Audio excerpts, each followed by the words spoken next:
Hello everyone, welcome to Arquebus. Today is going to be the fifth and sixth videos in my Origins of Modern East Asia series. The reason it's going to be two videos is because the subject being covered today is so complex and extensive that it cannot be covered in a single video. And that subject is the Imjin War, which is East Asia's first world war, or at least its first regional conflict, making it a very important conflict in the history of all of East Asia. So, with that in mind, you might be asking, well, if it was a world war or at least a full scale regional war, who were the main belligerents? I.e., who were the main kingdoms or empires or what have you that were fighting in this war? Well, the main belligerents were Japan, which was recently unified and under de facto rule of Toyotomi Hideyoshi. And by de facto rule, I mean he was not the shogun or the emperor, but he held all of the political power. And of course, the powerful empire of Ming Dynasty China, and Ming Dynasty China's most powerful and most important tributary vassal kingdom, the Joseon Dynasty of Korea. However, as I said, this was a large scale regional war or world war.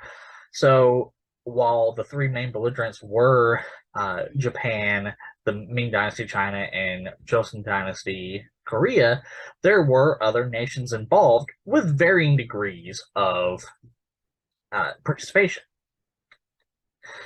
These included, but were not limited to, the powerful, the Ryukyu Kingdom of modern day Okinawa and the varying islands around Okinawa, the Dai Viet and Champa kingdoms of modern day Vietnam, as well as the Ayutthaya Kingdom of modern day Thailand, as well as the various Mongol tribes and the various Jurchen, also known as Manchu tribes. Along with the Hmong and Miao or Mien peoples of southern China and northern Vietnam and Laos. And even, in fact, the Spanish Empire, to a certain degree, was part of this conflict. So, as you can see, quite a lot of nations throughout the region and throughout the world, in one way or the other, were part of or were drawn into this conflict.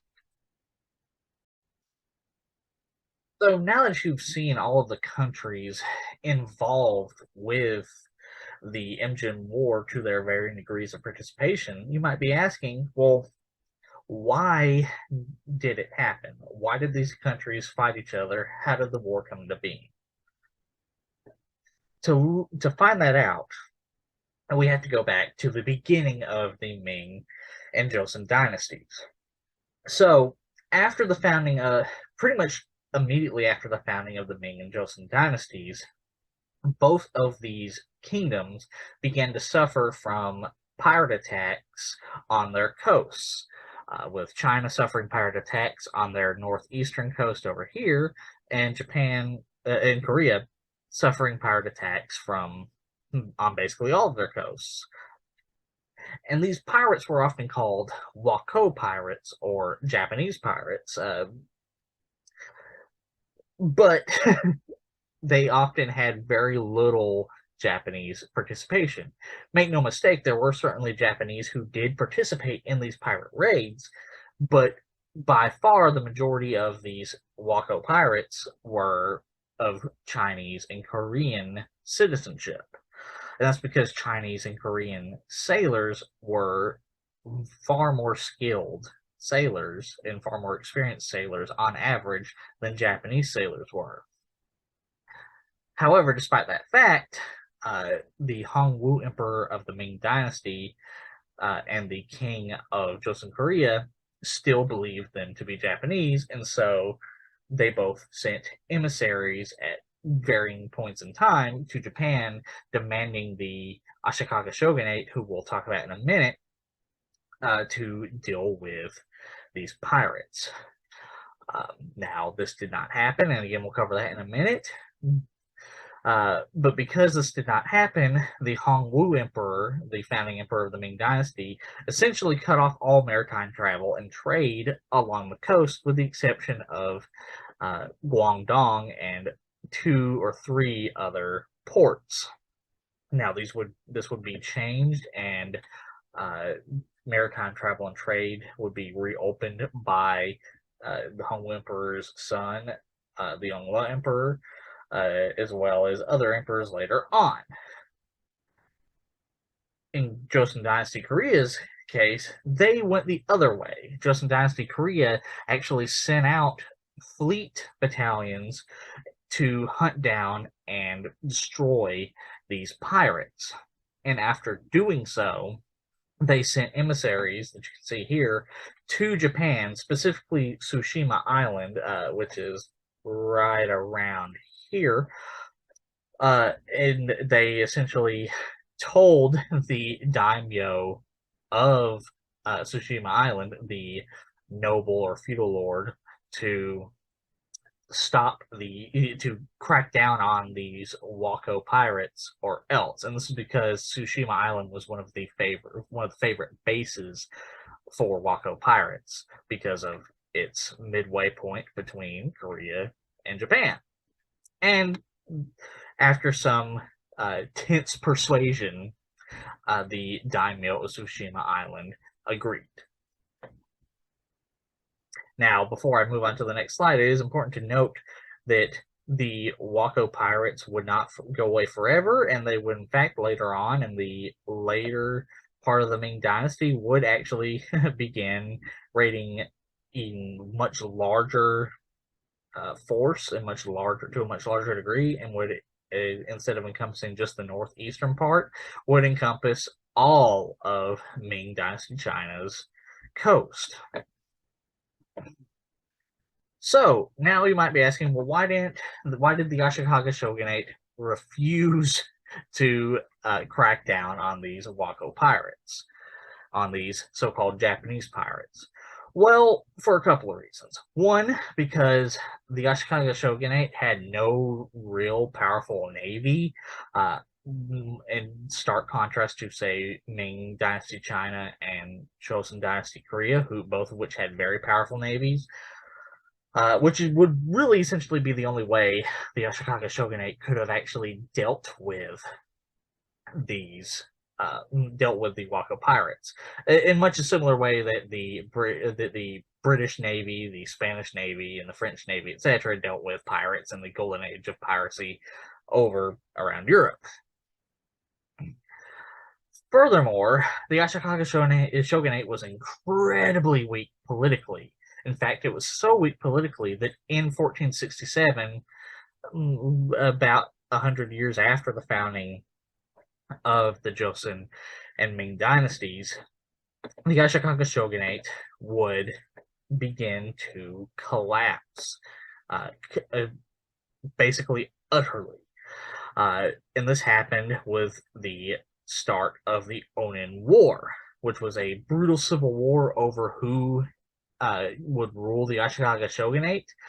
And while a side eventually came out on top, the damage was essentially already done.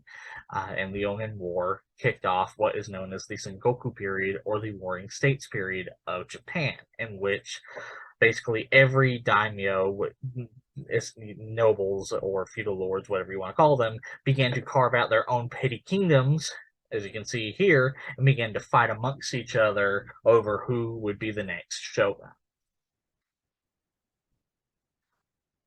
That being said, for one thing, Ming Dynasty China and Joseon Dynasty Korea would actually begin to enter ages of prosperity, but also, despite Japan falling into civil war and chaos, trade between Japan and the Ming Dynasty and Joseon Dynasty of Korea, the Ming Dynasty of China and the Joseon Dynasty of Korea, still went on. to great lucrative amounts. Because again, despite Hongwu Emperor closing off and strictly limiting maritime travel and trade, his son Yongle Emperor and the Yongle Emperor's grandchildren would reopen and actually greatly expand this trade. For one thing, all three countries profited off of the items that they could get from each other, with gold, swords, and timber being exported from Japan into China, while China would export silk, porcelain, and copper coinage to Japan, and Korea would export cotton and ginseng to Japan. And while this trade originally only consisted, at least in the case of Japan, with trade between Korea, Ming Dynasty China, and Japan, this trade would increase and expand to encompass the entire world, with Ming Dynasty China importing silver from the Spanish Empire and Japan, while China would export, of course, things like tea, porcelain, and silk all over the place, while the Spanish Empire and other African countries, because yes, there were powerful African kingdoms, would export things like ivory, and of course, unsurprisingly, the Central Asian steppe nomads would export horses. So again, it was a very lucrative and expansive trade network that led Joseon Dynasty Korea and Ming Dynasty China into golden ages and allowed them to become incredibly wealthy. That being said, this would not stop the Ming Dynasty and Joseon Dynasty of Korea from also eventually falling into times of incredible political strife. In the case of Joseon Dynasty Korea, this political strife would arise during the reign of Seonjo of Joseon, when the political situation of the Joseon Dynasty would degrade with the development of two powerful political parties, the Western faction and the Eastern faction. Similar to modern day, there was one incredibly conservative faction and one incredibly liberal faction, and they would fight amongst each other so much that it essentially stopped anything from being it prevented anything from being done, any kind of reforms, any kind of political, like building of infrastructure, anything. And in fact, as we'll talk about a little bit in the video, it also greatly impacted the strength of the Joseon Dynasty military. Similarly, Ming Dynasty China suffered from a lot of military setbacks. One of the first was when the powerful Mongol warlord Essen would capture the Ming Dynasty, the emperor of the Ming Dynasty, Yingzong, when Yingzong attempted to emulate the Yongle Emperor in his military campaigns. The Yongle Emperor of China personally led several military campaigns with great success into the Mongolian steppe, but the Yingzong Emperor was not the Yongle Emperor. The Yingzong Emperor was not the Yongle Emperor, and so he was pretty much immediately captured. And he was eventually returned, but this was an incredible setback that eventually led the Ming Dynasty from stop being a powerful expansionist power, and led to Ming Dynasty China again becoming a isolationist power to a certain degree, not in terms of maritime trade, but definitely from the Mongolian steppe. And they again faced issues from the Mongol steppe later on, when the Altan Khan led several raids into Ming Dynasty China, and in fact reached the capital of Beijing and was able to burn down half of Beijing. And as I mentioned just a few minutes ago, the raids from the Wako pirates. Again, they're called Japanese pirates, but were predominantly of Chinese and Korean descent, though of course there were Japanese participants. But the rate of the raids by Wako pirates began to increase to a large degree. And in fact, Wako pirates actually began to, as you can see in these dotted areas, began to seize parts of China and begin to build essentially city-states. So, in response to this, several Ming generals like Yu Dayo and Qi Jiguang took it upon themselves to reform the Ming military to meet this crisis, and they were able to deal with the Wako pirates.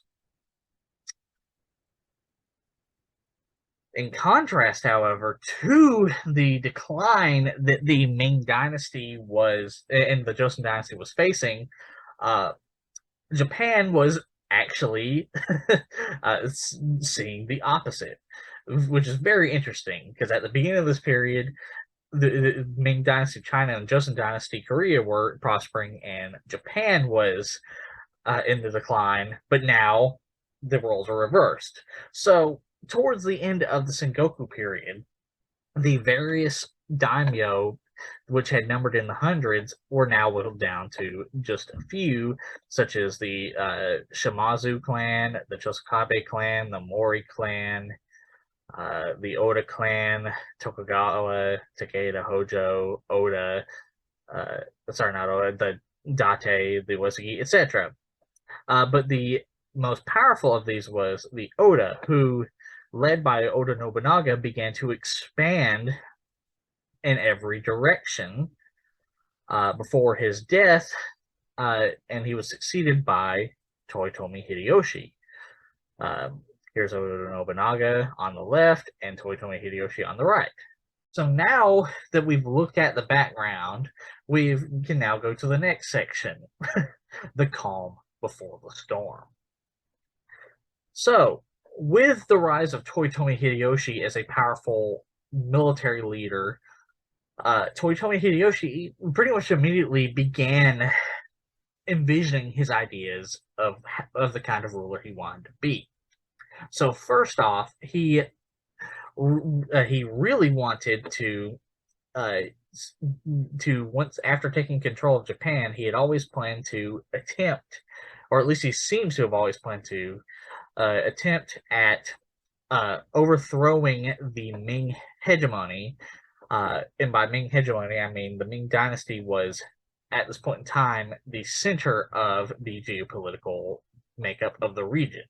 All of these other states that you see here surrounding Ming Dynasty China were part of what was known as the Ming Dynasty tributary network, where all of them were tributary or vassal states to the Ming Dynasty of China, where the Ming Dynasty was the ruler or father, and the rest were its children, and they were, while they had their own sort of independence, they had to always answer to the Ming Dynasty pretty much for perpetuity.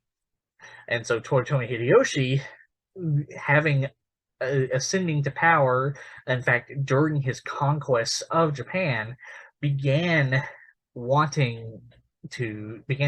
to he wanted to be Ming Dynasty China. He wanted Japan to be the ruler, not China. But it wasn't just that. It wasn't just his dreams of grandeur and world conquest that he wanted to invade the Ming Dynasty of China. He also, after unifying Japan, realized that he had a lot of various daimyo who were powerful in their own rights, who no longer had a singular cause to fight for. He had been successful, he and his predecessor Nobunaga Oda had been successful because they were able to either gain the loyalty of these various daimyo or crush them under their feet and convince them to join their cause, a common cause of uniting all of Japan. Now, these daimyo no longer had a common cause. And so Toyotomi Hideyoshi, at least to some degree, was worried that what had happened to one Nobunaga Oda Nobunaga, who was betrayed by one of his generals, Toyotomi Hideyoshi, knowing that, of course, presumably was worried about that himself, but also he was worried that he would go the way of the Ashikaga shogunate. All of his daimyo would gang up on him, and all of his work would be undone. So, of course, he wanted, or at least he viewed in some part, the invasion of the Ming Dynasty as a way of redirecting the energies of these very powerful daimyo that were under his thumb away from him. That being said, the main and primary reason that Toyotomi Hideyoshi wanted to invade the Ming Dynasty, now this says the Qing Dynasty, but the statement still stands, was to gain control of the lucrative trade network that the Ming Dynasty was at the head of. This trade network included the very lucrative Spanish silver trade network that you can see here, where thousands and millions of pounds of silver were exported by the Spanish Empire all over the world, including into China and Japan, as well as the various other luxury trade goods that he could get from this trade as well, including horses, tea and porcelain, ivory, you name it. And so, while he certainly wanted to be the ruler of the world, and he certainly was afraid of, or at least wanted to give a common enemy to his generals, he mainly wanted to do this invasion for money. He wanted to be rich. He wanted to take control of this trade network. And as I said, fairly early on in his military career, he had already been thinking about doing this. In fact, prior to his final unification of Japan, he actually sent envoys to the Spanish Empire, to Philip II of Spain, asking Spain to ally with him once the time came. Spain refused, and mainly remained neutral, but he did send envoys to Spain asking for their help. Also, consequently, and unknown to Hideyoshi, Spain was at all considering an invasion of Ming Dynasty China themselves. That invasion never came to fruition due to a variety of reasons, but they were at least considering it. But despite their being neutral, they did fund both sides, essentially, with the silver trade. After this, after his envoys to the Spanish Emperor, to King Philip, and after his unifications of Japan, is when Toyotomi Hideyoshi began to approach the Joseon Dynasty of Korea. Capitalizing on the Joseon Dynasty's pre-existing relationship with the Sou family of the island of Tsushima, Toyotomi Hideyoshi sent the daimyo Yoshitoshi to the Joseon crown, and asked them to, similar to the Spanish Empire, asked them to join his cause. Asked him, was like, hey, you don't need to get involved. You don't need to be caught in the middle. Join me.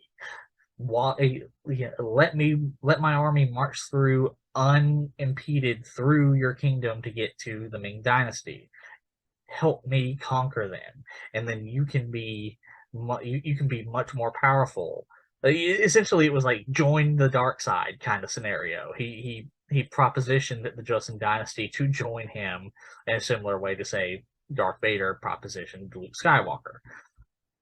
The Joseon Dynasty, however, were incredibly loyal to the Ming Dynasty. In fact, they were proud of being the Ming Dynasty's most important tributary state. So they refused. And in fact, in response to these diplomatic missions, the Joseon aristocrat bureaucrat Ryo Song Ryong actually attempted to increase the production of arquebuses, muskets, for the Joseon military. And in fact, the Joseon dynasty sent an embassy in return to Toyotomi Hideyoshi, essentially telling him no. They're like, yeah, we'll pass.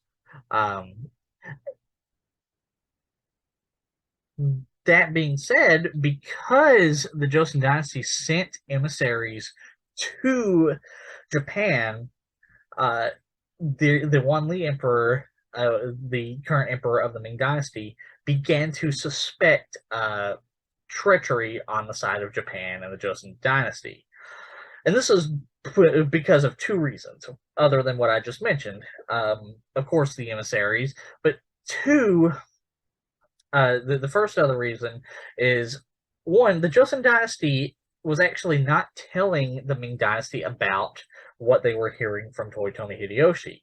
And this is not out of malevolence. They felt, because they were the most powerful tributary state of the Ming Dynasty, they felt that they didn't need to bother the Ming Dynasty with this. They're like, Japan is just a backwater country. I mean, it had been in civil war for 100 years at that point in time. It's just a backwater country. Like, we don't need to bother the Ming Dynasty with this. We don't need to bother our patrons at all. We can handle it. But despite that, other tributary kingdoms of the Ming Dynasty, specifically the kingdom of Ryukyu, also heard about Toyotomi Hideyoshi's plans to invade the Ming Dynasty. In fact, the kingdom of Ryukyu was also approached by Toyotomi Hideyoshi, asking them for help as well. However, the kingdom of Ryukyu, for one thing, like the Joseon Dynasty, the kingdom of Ryukyu said, no, we'll pass. But unlike the Joseon Dynasty, the kingdom of Ryukyu actually went and told the Ming Dynasty. So the Wanli Emperor and the Ming Dynasty were aware to some degree of Toyotomi Hideyoshi's plans, but they weren't being told the whole picture by their most prized and their most loyal tributary state, the Joseon Dynasty. So it's because of that that the Wanli Emperor began to suspect treachery. And so, with the refusal for aid from both the Joseon Dynasty and the Ryukyu Kingdom, Hideyoshi began to prepare for invasion. First, he appointed his two most loyal generals, Konishi Yukonaga and Kato Kiyomasa, as the supreme commanders of his invasion force. But it wasn't just them. He also appointed other powerful daimyo as primary leaders, such as Ukita Hideye and Shimazu Yoshihiro. Among others, there were around 20 daimyo who participated in the overall war. In fact, despite being in civil war for 100 years, really actually because of being in a civil war for over 100 years, the Japanese military, despite what the Ming Dynasty and the Joseon Dynasty thought, was actually one of the most experienced and well-trained militaries in the world at the time. They had incredibly skilled warriors, who, such as the samurai, who were predominantly cavalry, like you see here, but also walked as infantry and such. And they were incredibly well trained, incredibly well armed, incredibly well armored, and incredibly, as I said, in the same vein of the well trained, incredibly skilled horsemen.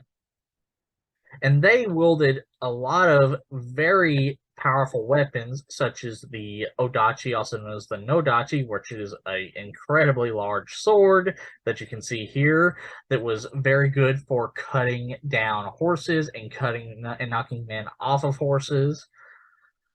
They used large pole arms, such as naganatas, that you can see here, as well as spears like the Yari spear, which can come in a variety of different shapes, such as the T-shaped crossguard form or just the typical spear-shaped form.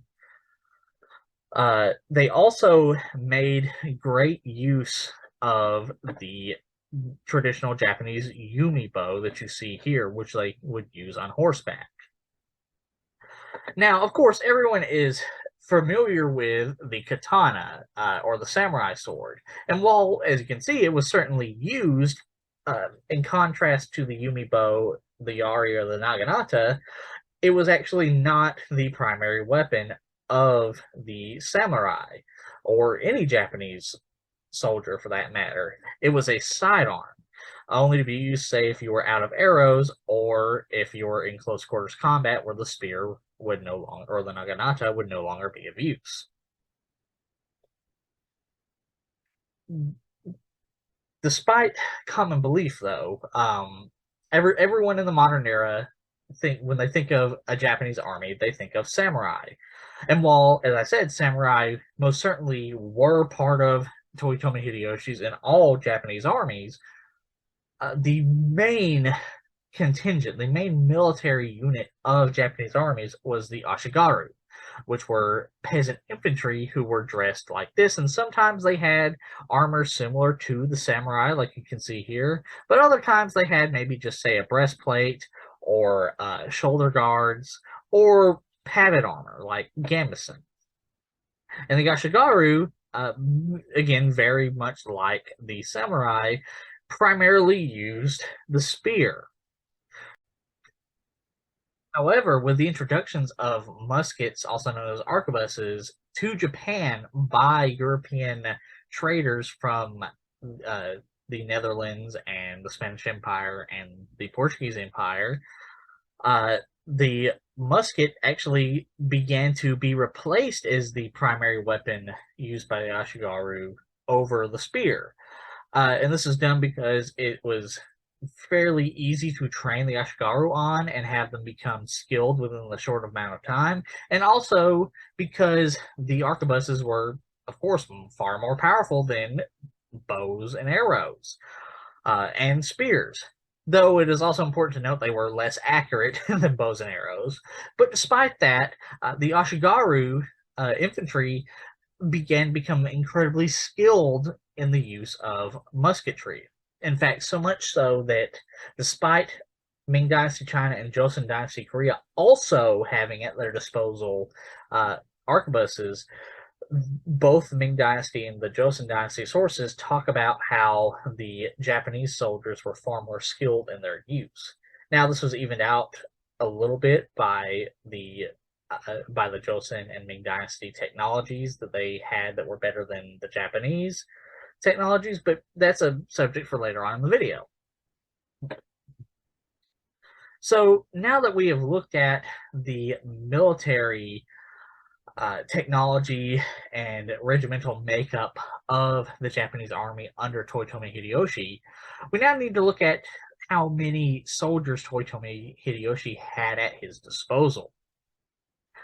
Okay, so after looking at all of the armies of the various daimyo under the rule of Toyotomi Hideyoshi, including Konishi Fukunaga, Kato Kiyomasa, Shimazu Yoshihiro, Tokugawa Ieyasu, etc., the total military strength of Japan at the time was around 250,000. But it's also important to note that despite having a military strength of 250,000, around 100,000 of these soldiers that you can see here labeled under reserves were left in reserve, essentially to protect Japan and also be used as backup. Some were stationed on Tsushima Island, while others were stationed at Nagoya, the capital or de facto capital of Toyotomi Hideyoshi's Japan. Meaning that, and I say this with a little tongue in cheek, that Japan only had around 150,000 soldiers at their disposal to invade Korea and Japan. But that's still quite a lot of soldiers. To put this in perspective, the invasions at Normandy in World War II only had around 80 to 100,000 soldiers at the disposal of the Allied forces. So this invasion was even larger than D-Day. So now that we've looked at the military strength, technological makeup, and regimental makeup of the Toyotomi Hideyoshi's Japanese army, we now have to look at the military makeup of the country that was the primary punching bag of the Japanese army, the Joseon dynasty. So the Joseon military, at least on paper, was more advanced than the Japanese army. They had at their disposal very well designed armors such as lamellar, scale mail, and chainmail armors that were incredibly difficult for Japanese weapons to cut through, and in some cases were incredibly difficult for musket balls to get through. But they also had armor called brigandine, which is cloth armor that had metal attached to it. That's where the rivets come in. It's to attach the metal to it, making it, for the most part, just as protective as scale mail, lamellar, and chainmail, but far lighter than these armors. And one of the main weapons used by the I should also point out that for the most part, the metal armors such as lamellar, chainmail, and scale mail were worn by the military commanders. With that being said, the types of weapons used by the Joseon Dynasty military were sabers like this one here that had, in some cases, actually been adapted from Japanese swords that were wielded by the Wako pirates, as well as large halberds like you see here. And these were actually the primary weapons of these swords, and these halberds were again the primary weapons of the Joseon military leaders. But they also, both the military leaders and the common infantry, utilized recurve or composite bows that originated from the Mongolic steppe. In fact, these bows were actually considered by all three nations, primary belligerents, Ming Dynasty China, Joseon Dynasty Korea, and Hideyoshi Japan, to be more advanced and more powerful than the Yumi bow. Now that we've looked at that and looked at what the military commanders used, we have to look at what the common soldiers look like in the Joseon Dynasty. So, for the most part, the common lower-ranking soldiers essentially look like this. They wore gambeson or cloth armor, though in some cases they also wore brigandine, and they primarily used the spear that you see here, and also here. That being said, the Joseon Dynasty also had at their disposal cannons. In fact, this is something that throughout the entire war, the Japanese military had none of. The Japanese military had no cannons at their disposal at all. But the Joseon Dynasty and of course Ming Dynasty China did have cannons at their disposal, and they were incredibly well designed. And in some cases, they were even breech loading, which made them quicker to load and fire than, say, muzzle loading, where you shove a cannonball in and have to temp it down, and etc., etc. They also, the Navy also used, and infantry also utilized essentially early missiles. These are wood missiles with iron tips that would go into cannons like this, and they would be fired at enemy forces and at the hulls of ships. Used much like this, and they could be incredibly devastating to go up against. They also had at their disposal what were known as like multi-barreled rifles, which are essentially like the East Asian equivalent of organ guns that were used in the Napoleonic Wars and the Civil War and such, i.e., all of these guns fired at once. Here's another example with even more barrels. And then, of course, the most famous weapon at this artillery weapon at the disposal of the Joseon Dynasty was the Hwacha, which was a rocket launcher, essentially, that had been adapted from Chinese designs and was used, as we'll talk about later in both of these videos, to great effect against the Japanese military. I mean, so let me give a little breakdown of this. So essentially, the Hwacha had a whole bunch of arrows, around 100 arrows, that would go in these holes, and attached to these arrows were rockets. And attached to all of these rockets was one long fuse that would, of course, break off into several other fuses. And so all you'd have to do is light one single fuse, and it would eventually go up and light all of the other fuses attached to these arrows, and they would send over 100 arrows up in the air, plummeting into the Japanese ranks. Or you could just, tilt it up and light it up and it would just go straight at you, what have you. Either way, it would cause a lot of devastation. And that's just one. Now imagine 5 or 6 of these, or even 10 of these. And that's essentially how they were used throughout the war, which again we'll cover a little more later on in the videos. Also, let me make sure, right? Yeah. Also, the Joseon Dynasty had the best navy by far out of all 3 of the kingdoms, all 3 of the belligerents, though the Ming Dynasty was a close second. They made use of these powerful, incredibly well-designed battleships called Panoksan, which made use of cannons to fire into ships, and these early ballistic missiles that would, these early ship-to-ship missiles that could be fired into enemy ships. And it was divided actually even further into multiple compartments, where the army would be up on the top compartment, and then on the second compartment you would have rowers. And the Joseon Dynasty used these ships to great effect to obliterate basically any navy they came up against. The Joseon Dynasty also made a great use of very well-designed castles, like you see here, that were up on high mountains and were sturdily built, and as you can see, had a whole lot of high walls where soldiers could hide behind, but these walls also had little slits where they could fire out arrows or muskets or cannons or what have you down onto enemy ranks. Sure, yeah.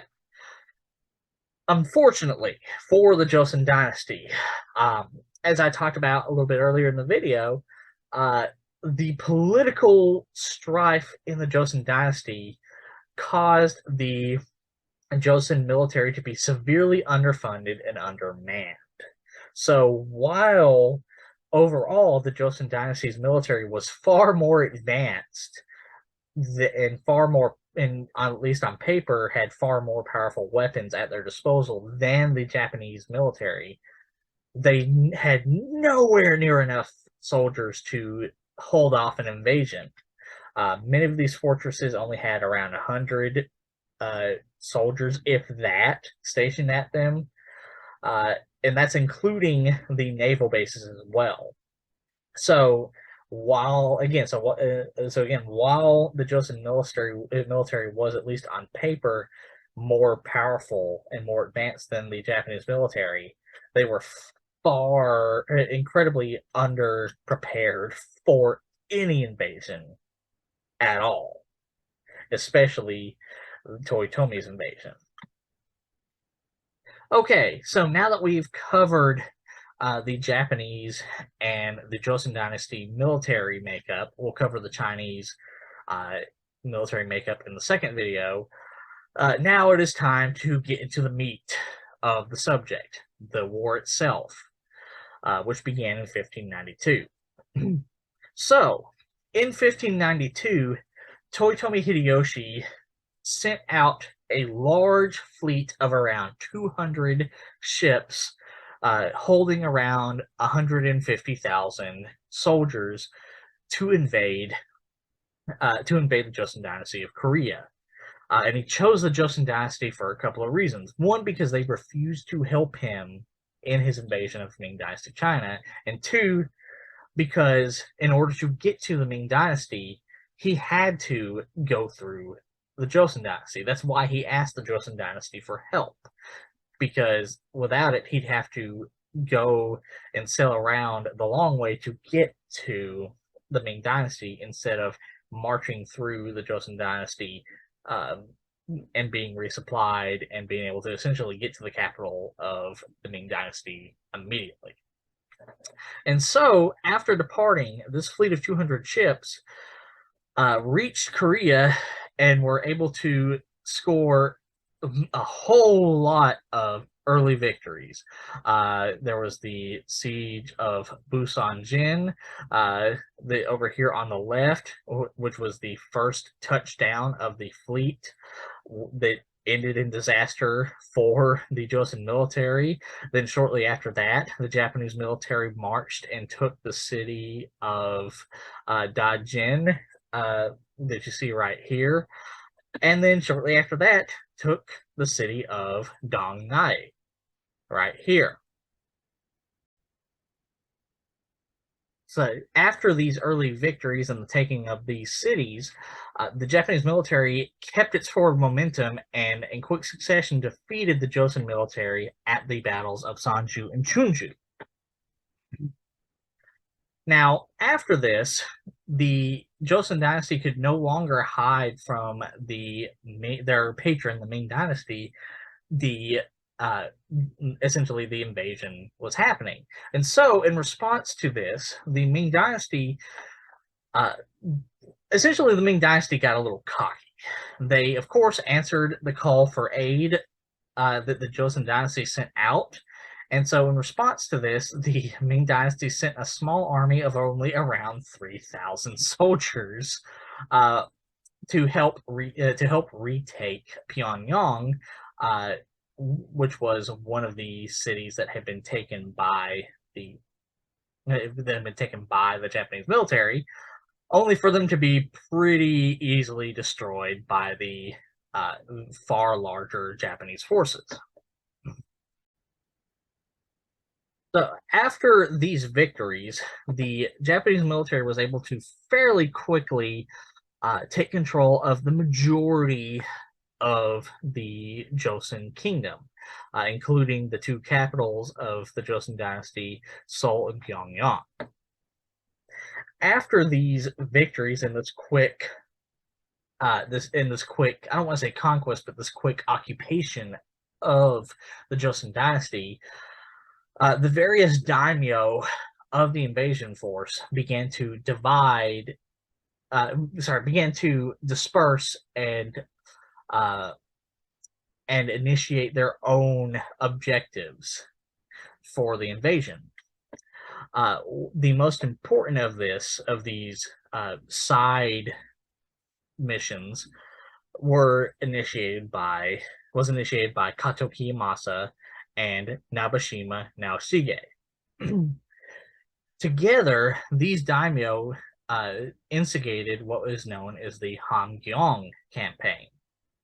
And this campaign was aimed at pacifying the Chalhar Mongols and the various Jurchen, also known as Manchu tribes, who would often cross into the Joseon dynasty on military raids, similar to how they would also cross into the Ming dynasty sometimes to raid as well.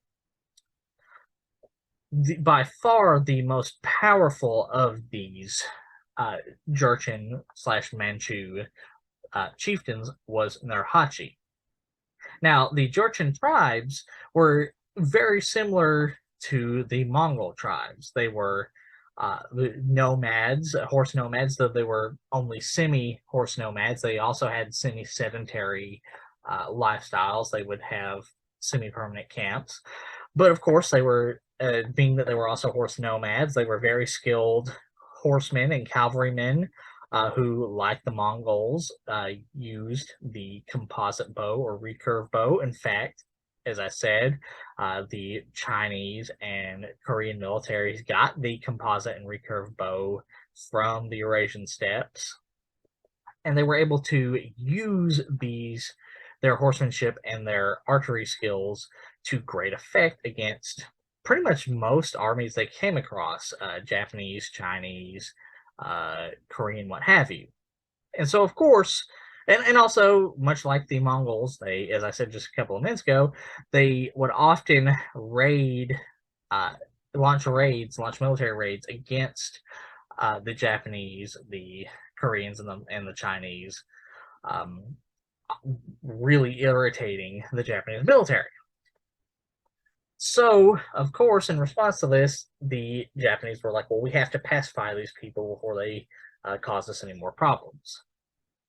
So with that in mind, Kato Kiyomasa marched across the Yalu River into modern-day Manchuria and took a couple of relatively undefended Ming fortresses. And he did come across Jurchen/Manchu forces. In fact, a Jurchen force of around 10,000 did come out to and did conduct some guerrilla warfare against them. However, they didn't really come into large-scale battles, and the weather caused the Jurchen to decide it wasn't worth it, and they went back to their camps. And Kato Kiyomasa also sort of felt that the campaign was a success, and two, there wasn't really anything to gain from it much longer, so he also returned back across the border.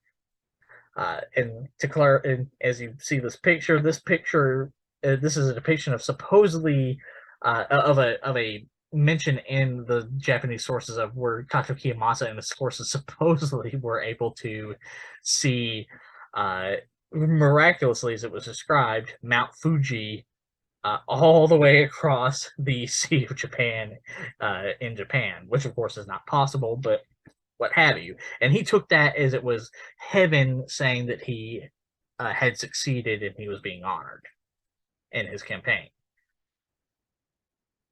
Now, while the Japanese were able to dominate, the sea was a far different story. And so now it's time to talk about the naval campaigns of Yi Sun Sin. So, when the Japanese military was approaching the Joseon coast, many of the Joseon admirals and naval commanders actually feared that they could not fight off the Japanese military. And so many of them, Wang Gyeon included, burnt most of their ships down and destroyed much of their naval ports, hoping is a way to essentially deprive the Japanese of gaining access to superior Joseon ships, which, despite what they had intended, actually hurt them more than it helped. It actually hurt the Joseon military more than it helped, which is, of course, I'm sure to many people watching, not surprising. Because despite what they thought, the Joseon military the Joseon Navy most definitely could have dealt with the Japanese fleet in quick succession. For one thing, the Japanese ships in the fleet had no cannons or artillery on the ships at all. They were mainly just troop transports. So if the Joseon Navy had actually just gone out and attacked the Japanese Navy as they were approaching, there would have been no war. But despite destroying most of his ships, Wang Yang still kept some ships at his disposal and asked for the help of another Joseon admiral, Yi Sun-sin, who, in contrast to the other Joseon admirals, did not destroy any of his ships. Why would he need to? So Yi Sun-sin, hearing for help and probably thinking like, "Are you kidding me?" Upon hearing that most of the Joseon fleet had been destroyed by its own admirals, Yi Sun-sin was like, "Fine, I'll help you," and gathered his forces together and teamed up with Wang Yun. And together they were able to defeat the Japanese military at the Battle of Okpo that you see here, as well as the Battle of Saxian that you can see here, where they debuted a new naval ship developed by Yi Sun-sin. And here's the course of the battle right here. And I'll explain what's happening here in a second. So what you see here is the deployment in the introduction of a new battleship designed by Yi Sun-sin, the turtle ship, which was and this is not to scale, which was a very well designed battleship that was in the shape of a dragon turtle, a mythical creature in East Asian folklore mythology, where on the back it had heavy armored spikes and plates to protect from arrow and cannon fire, and much like the Panoksan, had 2 levels, one for the oars and 2 for cannons. And in fact, very similar to the Panoksan, but also unlike the Panoksan, the turtle ship was far more powerful, and that's because it had 360-degree view for cannons. So essentially there were cannons on every single side of the turtle ship, meaning that, like you see in this little picture right here, the turtle ship could plunge itself into Japanese fleet formations and fire on it on all sides, and just, even if it was surrounded, and just decimate and utterly obliterate the Japanese fleet. And that's on top of, and not even mentioning, the fact that the dragon head of the turtle ships also had both cannons and flamethrowers. Yes, flamethrowers did exist back then, though they were not as powerful as modern flamethrowers. But the dragon head had both cannons and flamethrowers in it, meaning that it could fire off a couple of cannon blasts, and once it got close enough to ships, it would breathe fire on the Japanese ships and burn them down. Which is why, despite being heavily outnumbered by the Japanese fleet, as you see here, they were able to win. And here's another design of here's a sort of a diagram of the dragon ship, the dragon turtle ship, where you can see here again, guns and flamethrowers, etc., etc. And here's another even scarier look at it. As I said, 360 degrees of cannon fire. Upon hearing about these Korean victories, upon hearing about the victories that Yi Sun-sin had against the Japanese fleet, Toyotomi Hideyoshi ordered Wakisaka Yashiharu, Kato Yoshiaki, no relation to Kato Kiyomasa, and Kuki Yoshitaka to go and deal with and punish the Joseon military, the Joseon Navy, for the losses that the Japanese Navy had suffered. So, with this, these 3 daimyo departed with a massive Japanese fleet, with the aims of just plowing through the smaller Joseon Navy. And as you can see, the Japanese Navy was fairly intimidating, and it was far larger than the Joseon military. However, Yi Sun Sin was a far more experienced commander and a far more skilled commander. So upon seeing the Japanese Navy approaching, hit one of his scout ships went ahead and had seen the Japanese Navy approaching. Upon seeing this massive Japanese fleet approach, Yi Sun Sin decided that rather than run away, he was going to lure the Japanese Japanese Navy into an ambush. So he lured these three daimyo and their fleet into the Hansen Strait at the island of Hansen, and he deployed what is called the crane wing, crane wing formation, which you can see here. Named for its ring shape, which meant that so essentially how it worked, as you can see, it bowed the the Joseon Navy out and allowed for and lured the Japanese Navy in, and allowed for the Joseon Navy to surround the Japanese Navy, and use their superior cannons and battleships to just destroy the Japanese Navy in a pincer movement. And of course, in this battle, much like the previous Battle of Sashin, he used the Dragon Turtle ships to great effect. And there's that you can see here. Now, it should be stated that the three daimyo were able to escape and lived lived several years, in fact, decades after the war. But for the most part, the Japanese fleet had been utterly destroyed. There were a few ships left, but nowhere near the amount they started with. And after that, Yi Sun Sin went on a bloody campaign to destroy every single Japanese fleet he came across. And you can see all of them right here. You know, that's 1, 2, 3, 4, 5, 6, 7, 8, 9, 10, 11 battles alone where he destroyed hundreds of Japanese ships and probably about 80 to 90% of the Japanese Navy. Now that we have looked at where the Joseon military was the most successful, we also need to look at another successful aspect for the Joseon dynasty's army, and that is the righteous armies and the warrior monks.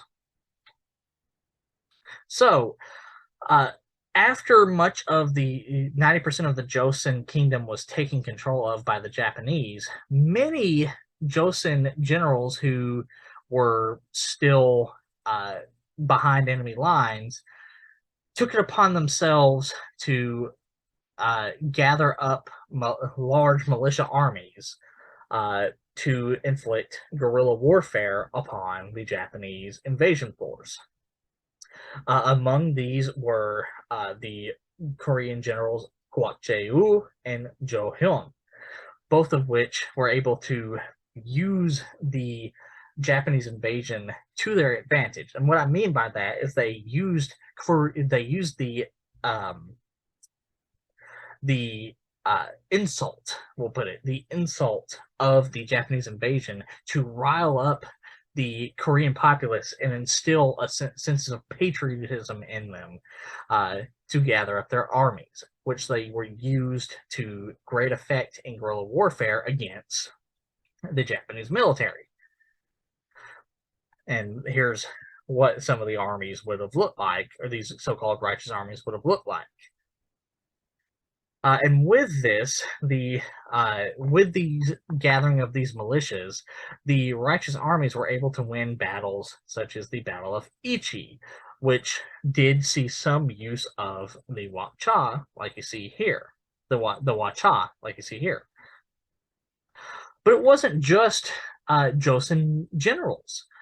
Militias were also raised by Buddhist monks, specifically Hyeok, who, upon hearing about the Japanese invasion, saw a chance. So essentially what had happened in the preceding years in the Joseon dynasty is that Buddhism was sort of on the decline in favor of Neo-Confucianism. So with this invasion, rather than look at it as something horrible, Hyeok and eventually Yongle saw this as an opportunity to have Buddhism back in the good graces of the Joseon court. And so with that, Hyeongjong and Yongle called all Buddhist monks into action. Or, well, a lot of them. Obviously not all of them, but a large amount of Buddhist monks into action. And with that, together with Hyeon, Hyeojong and Yongle were able to attack and retake Cheongju from the Japanese forces. However, this was not always well because the Japanese general and daimyo Kabakawa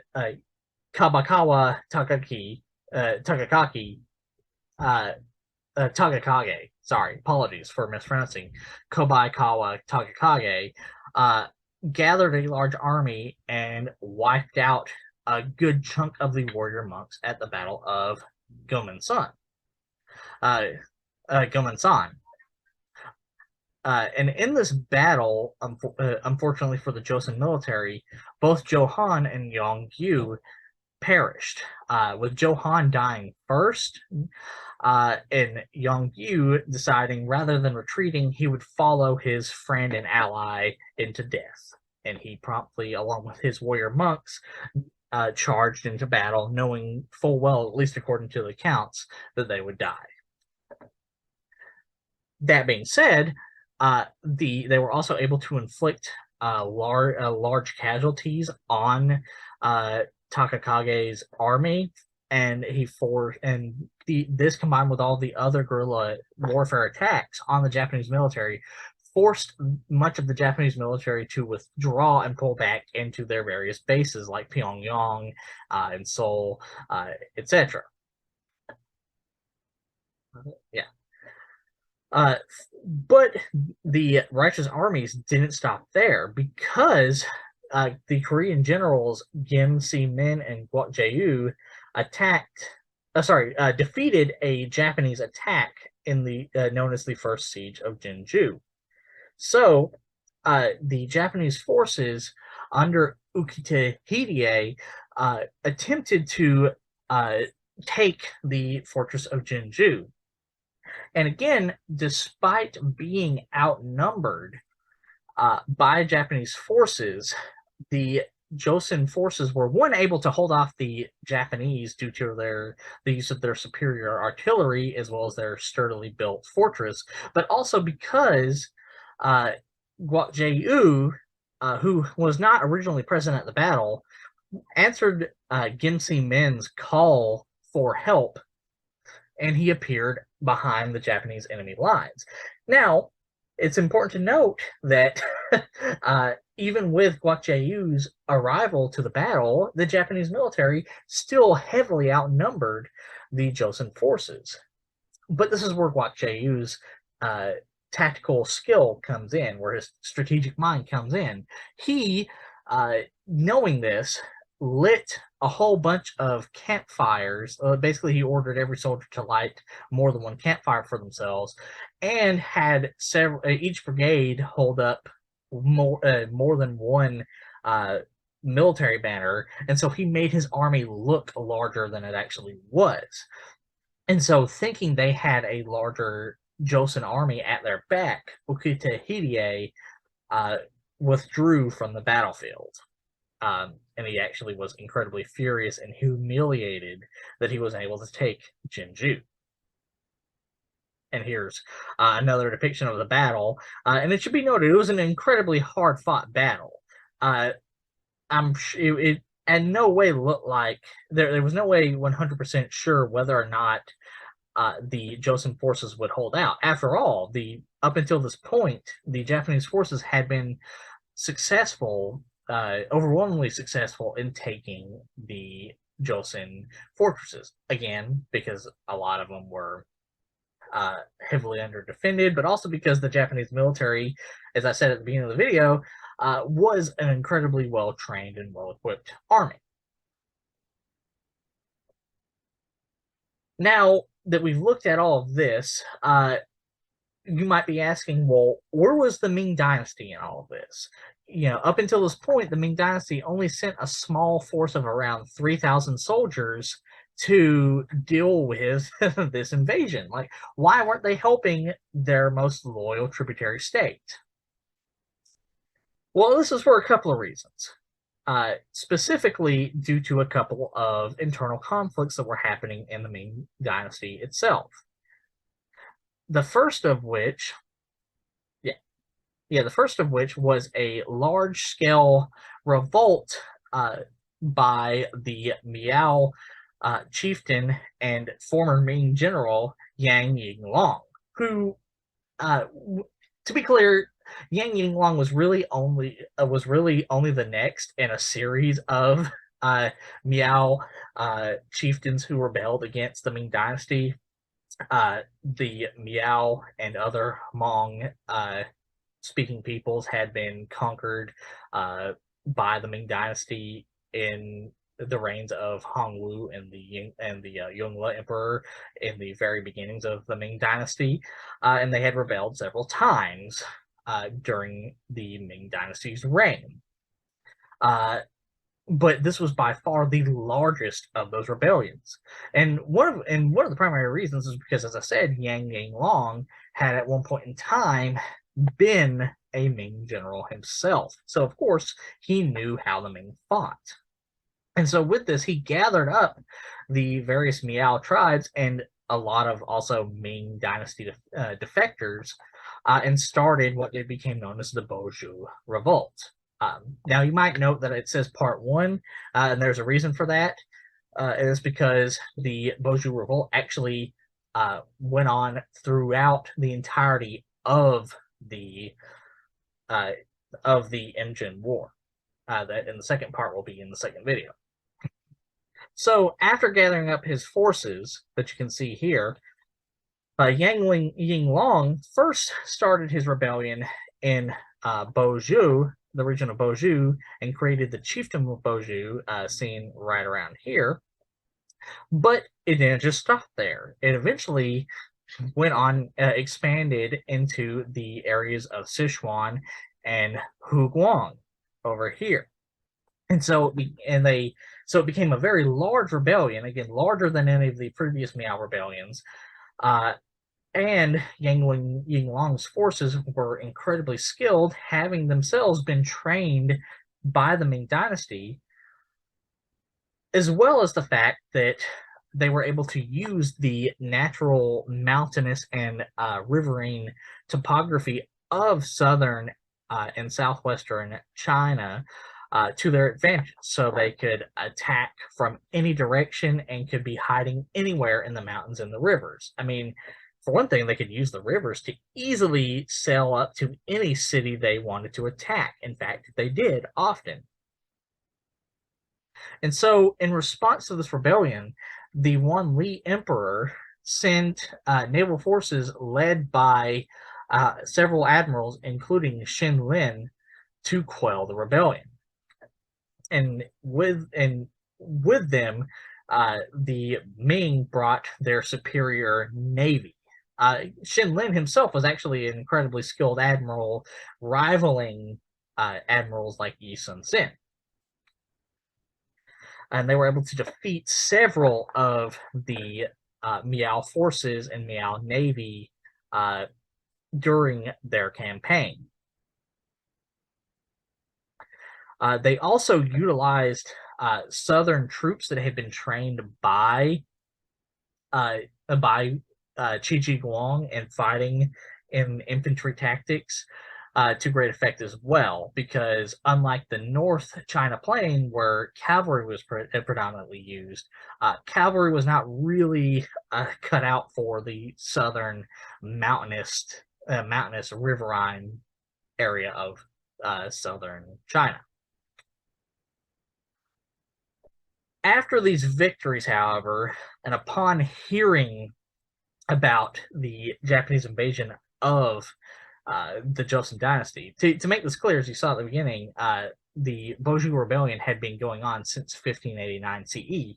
But upon hearing about Japan's invasion of their most loyal vassal, the Wan Li ordered his admirals to the Wan Li Emperor ordered his admirals to sign a truce with Yang Yinglong. And in fact, they actually convinced Yang Yinglong in return for leniency, in return for being pardoned of his crimes, he would help them retake Joseon Korea.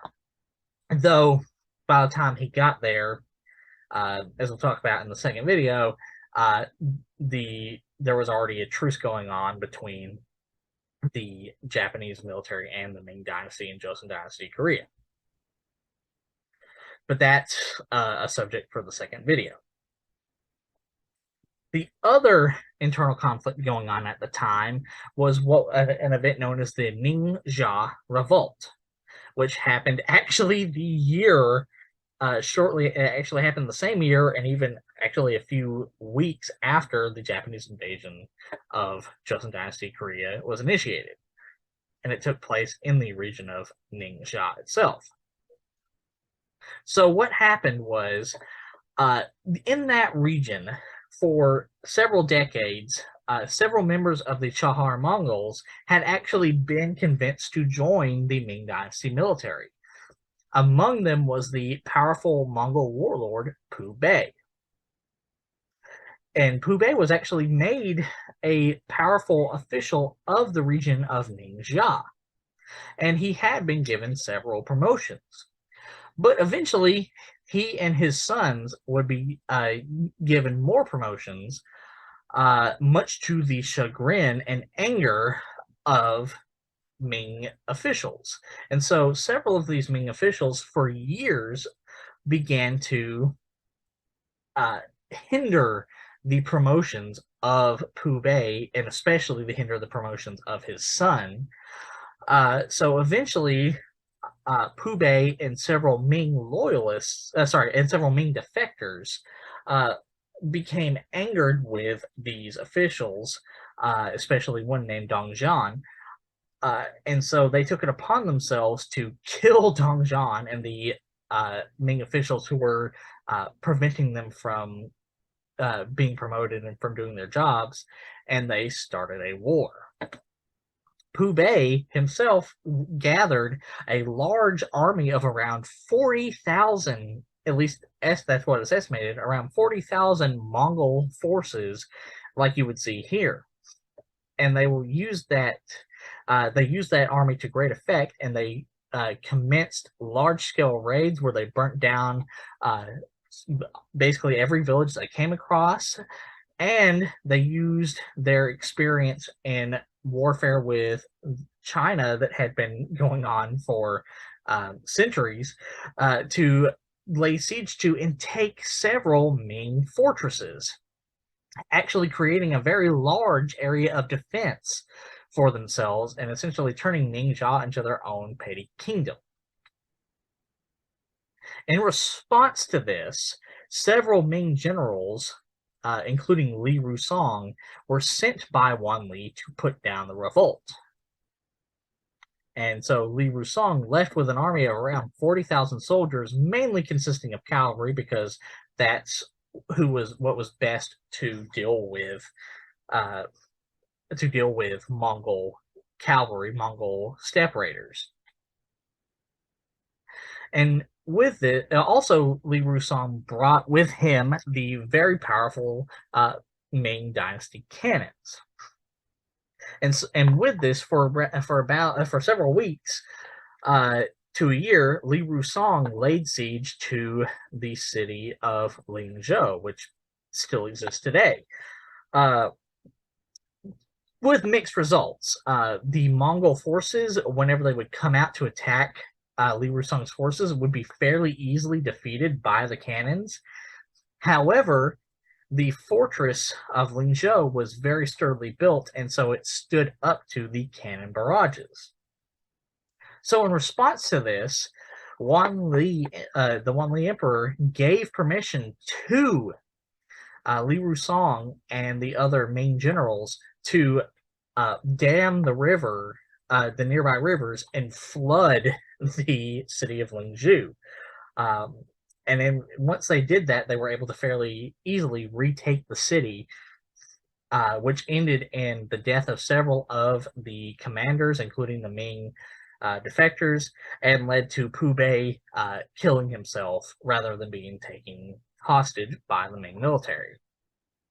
And so with that, the Ming Dynasty, with the conclusion of this war and the temporary end to the Boju revolt, the Ming Dynasty was finally able to commit its military forces to taking back Korea from the Japanese forces. Okay, so that is the end of part 1. Stay tuned for part 2. And if you have, I hope you enjoyed this video in part 1. And if you have any questions, or you want to see me cover any of the other subjects I mentioned in this video in greater depth, as always, remember to leave a comment in the comment section. And remember to like, share, and subscribe. And I hope you all have a good day.